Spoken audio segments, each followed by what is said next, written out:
Vamos direto para o mundo da medicina estética. Ele foi o primeiro dermatologista no Brasil a ter especialização em tratamentos a laser no país e passou a ser um estudioso em novas tecnologias e lasers de última geração. Nós vamos receber neste bloco do Show Business o doutor Fernando Macedo, sócio fundador, um dos sócios fundadores da Human Clinic. Obrigado, doutor, pela presença aqui em nosso estúdio. E eu queria que você falasse já para a nossa audiência qual é o tamanho, doutor, da medicina estética e o que o Brasil representa no mundo. Bom, primeiramente é um prazer estar aqui. Uma pessoa que eu conheci há pouco tempo e a nossa energia bateu. E esse é um assunto que ganhou muita notoriedade recentemente pela procura. Onde tem procura, tem investimento. Então, o Brasil é o segundo mercado mundial de medicina estética, vamos chamar assim, tudo que a gente pode chamar tudo de medicina estética, apesar de que isso é mais amplo do que a área médica, né? E é um mercado que estima-se que gira 127 bilhões por ano. Bilhões de dólares por ano, tá? Por ano. Agora, desde que eu me formei na Escola Paulista de Medicina e entrei para a cosmetria de lá, só cresceu. Eu não cheguei a ver, não em números, mas em interesse, um patamar de procura. Como nós estamos vivendo agora? Como nós estamos vivendo. Então é uma curva crescente esse mercado há 25 anos. Você falou, o Brasil é o segundo Primeiro global. Estados Unidos. Primeiro, evidentemente, é os Estados Unidos. Estados Unidos. Eu chamei, um dos motivos aí de eu chamar você, doutor, aqui para o programa, é que a gente também tem recebido nas últimas edições desse ano presidentes de farmacêutica. E é incrível o retorno que a gente tem do público, porque presidentes de farmacêuticas, tem algumas farmacêuticas multinacionais, mas que estão com presença aqui no Brasil, aumentaram o faturamento, inclusive o dobro nos últimos 4 anos, por conta de medicina estética. Ou seja, passou inclusive a mudar o foco. E isso mostra, isso é operação brasileira, isso mostra isso que você está falando, né? Que o aumento da procura do brasileiro. A minha questão agora, você que está há muito tempo nessa seara, o que o brasileiro tem buscado? O que os seus pacientes buscam quando vão até o seu consultório? Eles querem ficar mais jovens? Então, você sabe que esse perfil foi mudando, tá? Quando eu comecei as tecnologias, as pessoas iam atrás de um problema, de uma dor. Ou é uma mancha como o melasma, ou é uma cicatriz, ou é para retirar alguns vasinhos. Teve a fase lá atrás da depilação a laser, né, para as pessoas não terem mais pelos. Mas com o avanço das tecnologias, e as minhas ferramentas mesmo melhoraram muito, e até um protocolo que eu chamo de Pílula da Juventude, que é uma ideia de parar de envelhecer a pele. E aí, como você começa a divulgar isso, que vai de encontro com o que a população busca hoje em dia, que é a autoestima, a gente foi mudando de problemas para, no meu caso, tá? Rejuvenescimento. Tá. As pessoas me procuram muito, não por um problema em si, isso foi mudando.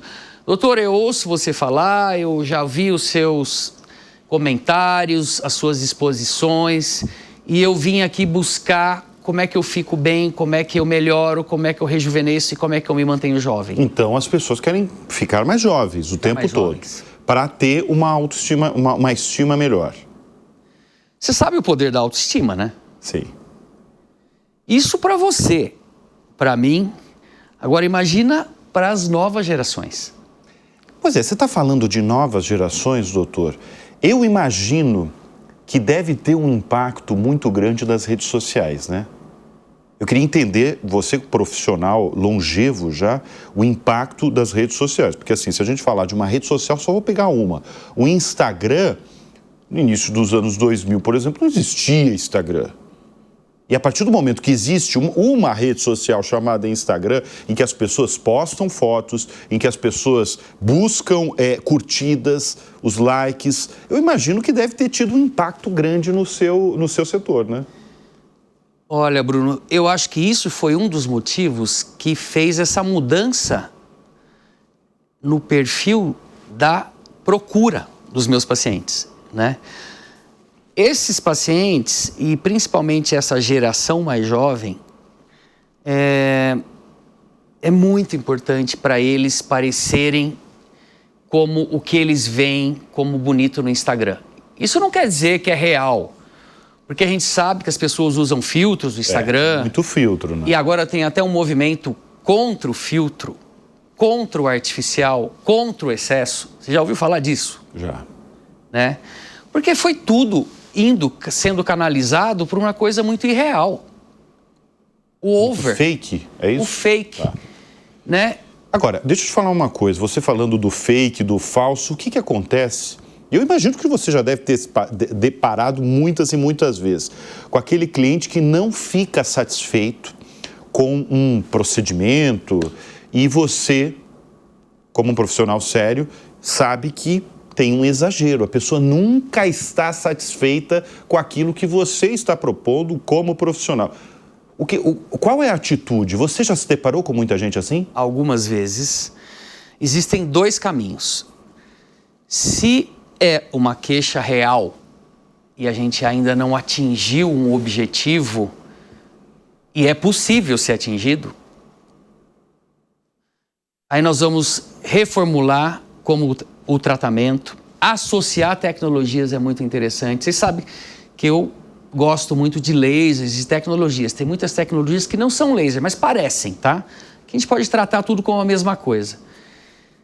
E aí a gente pode reformular. Então, se não deu tão certo ainda, nós vamos misturar mais alguma coisa, nós vamos associar um tratamento e a gente pode chegar no resultado final. Mas você está falando de uma outra coisa, eu acho, que é quando o paciente tem o que a gente chama de dismorfofobia. O que é isso? Ele nunca está satisfeito com a própria imagem, porque a imagem que ele tem de si está distorcida. Ele quer ver alguma coisa que é irreal. Ele é, às vezes, imaginário o que ele quer. E isso acontece mesmo. Acontece. Você se deparar, aquela pessoa, eu digo, por exemplo, aquela pessoa que faz um preenchimento labial e é evidente que a boca tá esquisitíssimo. E ela pede mais. Isso acontece, então? Acontece. É um problema. E aí a gente tem, o segundo caminho, quando é uma questão dessa, um exagero, é nós explicarmos que aquilo não é o melhor para ela, que aquilo não é um padrão que a gente acha que vale a pena seguir e que ela deve focar em outras coisas e provavelmente a gente perde essa paciente. Não tem problema. Ela vai procurar outro médico até que ela consiga, infelizmente, achar alguém que faça. Mas esse é o meu papel. Eu tenho que tentar fazer com que ela enxergue ou perceba que o problema está nela. Né? E às vezes acontece a gente conseguir, às vezes não. Ela muda de médico e consegue fazer o que ela queria e vai piorando. Ô, doutor, como eu fiz a apresentação aqui para nossa audiência, você é um estudioso aí de novas tecnologias, focada aí no setor de medicina estética, e o doutor acaba de voltar de uma viagem de trabalho, de pesquisa na Coreia. O que tem vindo aí de novas tecnologias e, sobretudo, por que a Coreia virou essa referência? Coreia do Sul, né? Não, com certeza, né? Coreia do Sul. Você não foi para a Coreia do Norte, né? Não. Existe um passeio para a fronteira, né? Mas você não fez. Não fiz. Mas os meus amigos foram, é interessante. E eles têm na Coreia do Norte, você olhando da Coreia do Sul, uma cidade que é um showroom fake, que não tem pessoas. Eles montaram prédios, como se fosse uma cidade assim em desenvolvimento. Mas eu acho que isso tem a ver com a história da Coreia. Por que a Coreia está bombando, vamos dizer assim, hoje em dia, nessa área? A Coreia passou por uma guerra, a separação das Coreias, as guerras das Coreias, há 60 anos. E aí houve um investimento americano, mas houve um bom senso do governo de investir em educação e empreendedorismo. Eles educaram o povo e aí começaram a mostrar caminhos para esse povo se desenvolver. Olha que inteligente. Se desenvolver e ascender, né? E ascender. E ascender. Então, você pegou um povo já educado, ávido por sair daquela situação de pobreza, com conhecimento e com incentivo do governo até para empreender. E aí veio o que acontece, eu tive 3 vezes na Coreia já, o que acontece, a gente vê lá em Seul, por exemplo, centenas de microempresas, fábricas, praticamente dentro de Seul. Inovação. Aí eles pegaram aquele conhecimento, aquela facilidade de empreender e foram para uma cultura deles que já é da beleza ou do cuidado com a pele. O oriental é muito preocupado com isso, mais que o ocidental, entendeu? Eles canalizaram. Qual é o mercado que está emergente? Do que a gente gosta? A gente sabe inovar e empreender? Sabe. Canalizou tudo para uma das coisas que a Coreia está bombando, que é skincare, os cuidados com a pele, as inovações da minha área de tecnologia e lasers e por aí vai. É muito interessante e importante isso, porque eu já ouvi aqui mesmo no Show Business outras lideranças empresariais falando da importância que o governo, né, da Coreia do Sul deu nos últimos tempos, nos últimos anos, para incentivar, por exemplo, empreendedorismo e inovação. Só que eu não imaginava, até conhecê-lo, que a medicina estética estava tão avançada que o país virou essa referência, né? A ponto de você ir lá e outros profissionais de outros lugares irem para pesquisar e ver, por exemplo, tecnologias surgindo aqui. Até porque eu sei que você traz máquinas e equipamentos, né, para a sua clínica. Tem novidades em máquinas e equipamentos, inovações, modificações do que era muito bom, mas coisas muito novas. Tecnologia de medicina regenerativa, que não é só para dermatologia, é para a medicina como um todo, de como regenerar nossas células de dentro para fora, chama exossomos. Antes do exossomos veio até o tal do esperma do salmão, que fez muito sucesso, que é um tipo de medicina regenerativa, mas exossomos é mais legal, é mais interessante. Isso foi durante um tempo, né? O esperma do salmão. Agora é recente. É recente? É recente, mas lá não é tão recente. Tá. Aqui é recente. Tá.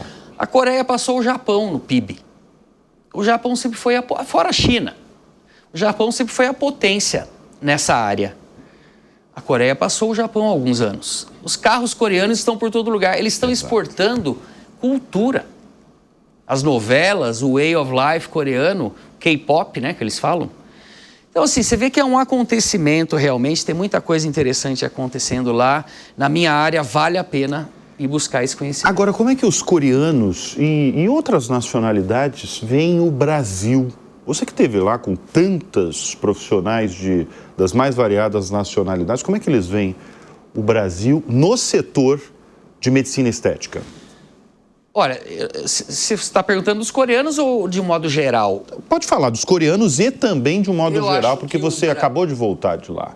Está quente a sua experiência da Coreia do Sul. Eu acho que o Brasil é visto como um mercado incrível. Pô, nós somos o segundo também, né? Segundo global. A medicina estética, ou a dermatologia, ou a cirurgia plástica de nível muito avançado. Então é respeitado na Coreia, é respeitado na Europa, é respeitado nos Estados Unidos e etc. O brasileiro, ele tem uma coisa interessante.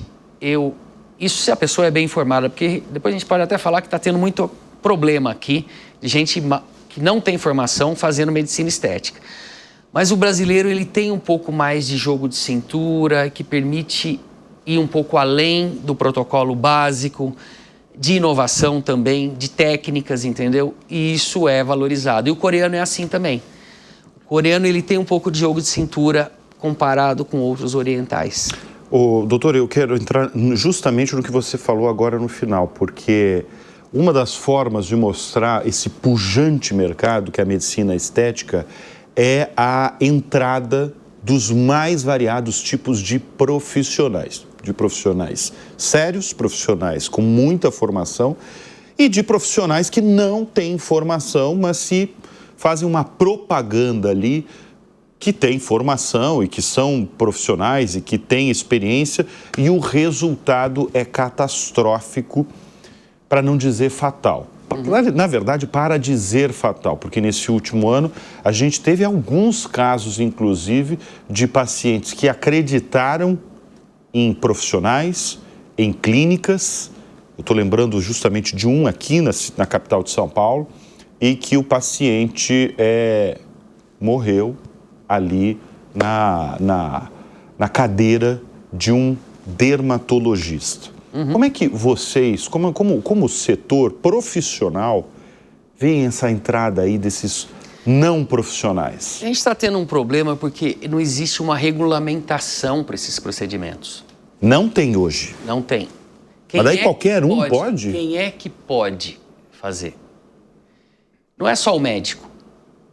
Os dentistas, o próprio Conselho de Odontologia permite alguns procedimentos. O dentista pode fazer Pode fazer alguns procedimentos com a chancela da associação deles, entendeu? Mas não é só aí o problema, é que tem muita gente fazendo e aí é difícil. Por exemplo, o Conselho Regional, o Conselho Federal de Medicina não pode supervisionar quem não é médico.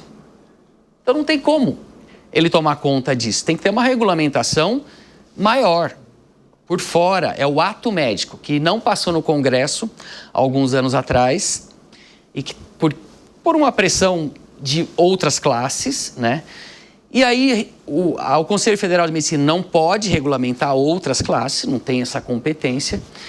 Mas o problema não é esse. O problema são as pessoas inescrupulosas que não têm formação e que fazem um marketing que atraem pessoas, e aí entra a rede social, eu acho que... né? Totalmente, porque a propaganda vem ali da rede social, a pessoa acredita, a pessoa vê uma foto bonita... Isso. E marca e está sujeita... Então, é um assunto muito sério. É muito sério. Então a gente ainda está num limbo nessa questão.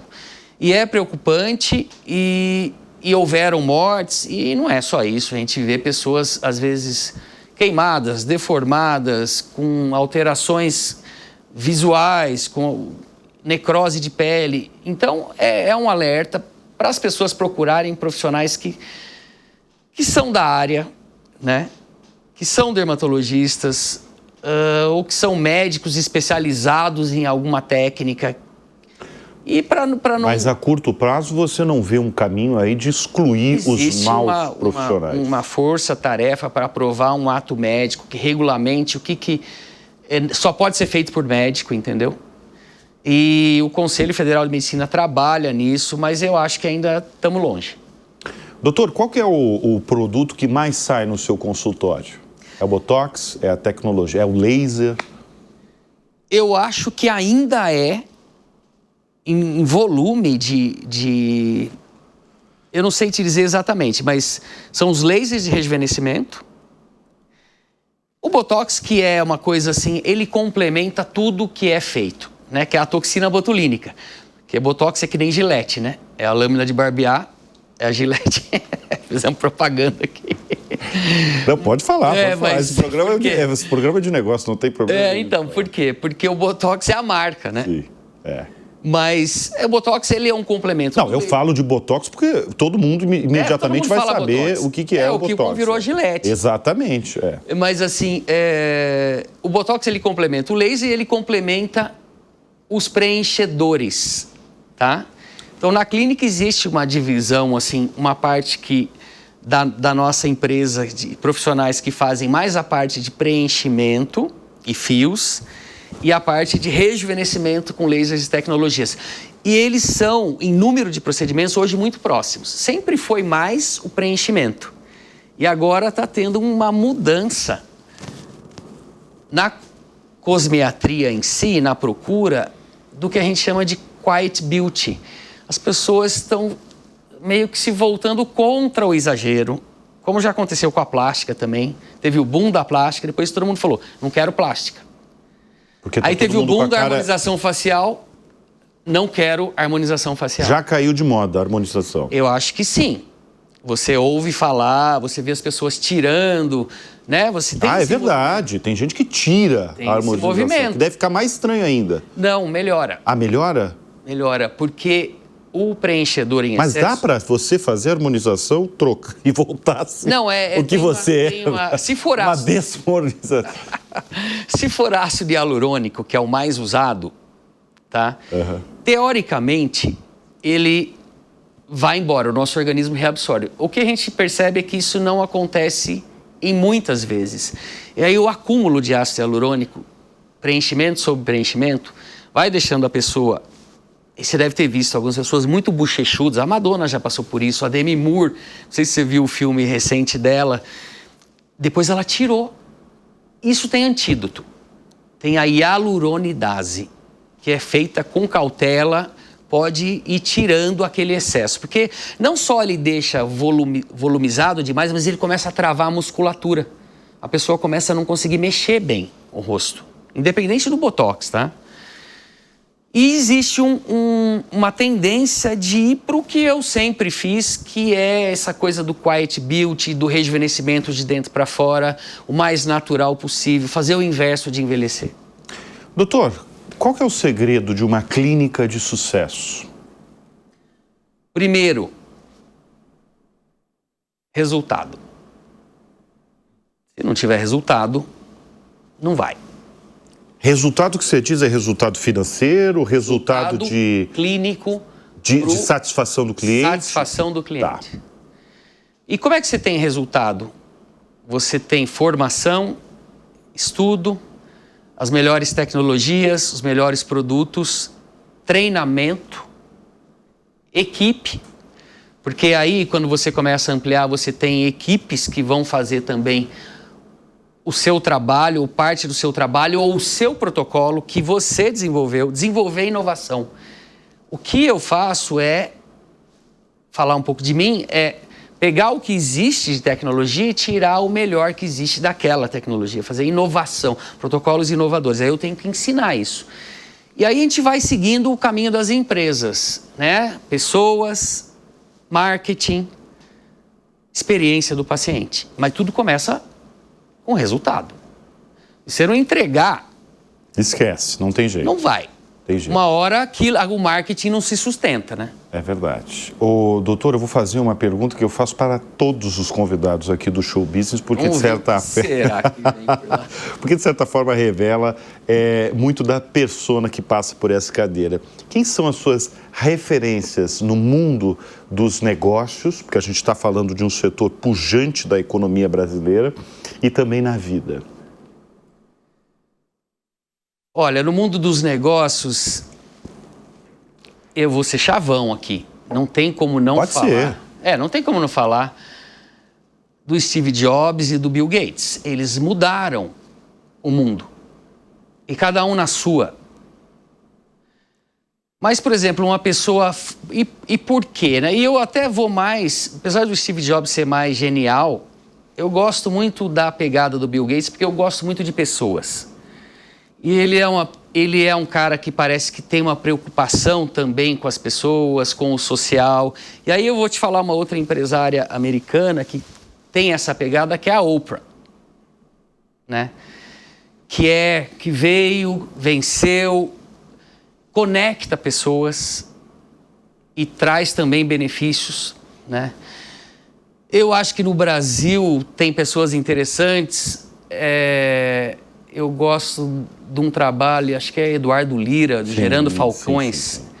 Que também tem essa coisa das pessoas, do cuidado, e tem vários outros, né? Mas eu sou uma pessoa, um empresário que vou atrás dos processos e das pessoas, de gestão de pessoas. Eu adoro isso. Eu adoro pessoas. Então eu sempre eu gosto mais dos empresários que têm essa pegada também. Muito bem, nós conversamos neste bloco com o Dr. Fernando Macedo, da Human Clinic. Obrigado pela presença, doutor. Boa, Bruno. Até a próxima, prazer. viu? Prazer é nosso estar aqui.